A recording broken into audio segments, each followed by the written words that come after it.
எல்லாருக்கும் வணக்கம். இன்றைக்கி நைட்டு நான் சாப்பிட போகிற சாப்பாடு பார்த்திங்கன்னா உங்களுக்கு பன்னீர் புலாவ். பன்னீர் புலாவில் வந்து பார்த்திங்கன்னா பன்னீர் வந்து சின்ன சின்ன பீஸாக கட் பண்ணி நெய்யில் நல்லா வறுத்து எடுத்துகிட்டு தான் நம்ம பண்ணணும். புலாவ் பண்ணும்போது நம்ம என்ன புலாவ் பண்ணுறோமோ அது பன்னீர் பண்ணோம் அப்படின்னா பன்னீர் வந்து மெயினாக வந்து அதுதான் நமக்கு அதிகமாக இருக்கணும். நமக்கு நீங்கள் திராட்சை முந்திரி எல்லாமே வந்து உங்களுடைய சாய்ஸு, எப்படி நீங்கள் போடுவீங்களோ போட்டுக்கோங்க. எனக்கு இன்றைக்கி வீடியோ போடுறதுக்கு முடியல, ஏன்னா டிவி ஓடிட்டுருக்கு, குழந்தைகள் வீட்டில் இருக்கிறனால அது வந்து உங்களுக்கு வீடியோ பண்ணி காமிக்க முடியல. இன்னொரு நாள் கண்டிப்பாக பண்ணுறேன். இதுக்கு வந்து சைடிஷ் பார்த்திங்கன்னா எக்கு தான் வந்து சைடிஷ்ஷாக நான் வச்சுருக்கேன்.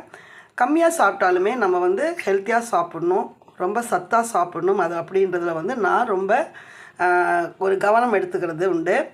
அப்புறமா பார்த்திங்கன்னா இதை வந்து சாப்பிட்டுட்டு புதினா வந்து வெந்நீரில் போட்டு நல்லா கொதிக்க வச்சுட்டு அந்த வாட்டர் குடிச்சிட்டு தாங்க நாங்கள் தூங்குவோம். நீங்கள் எப்படின்னு சொல்லுங்கள்.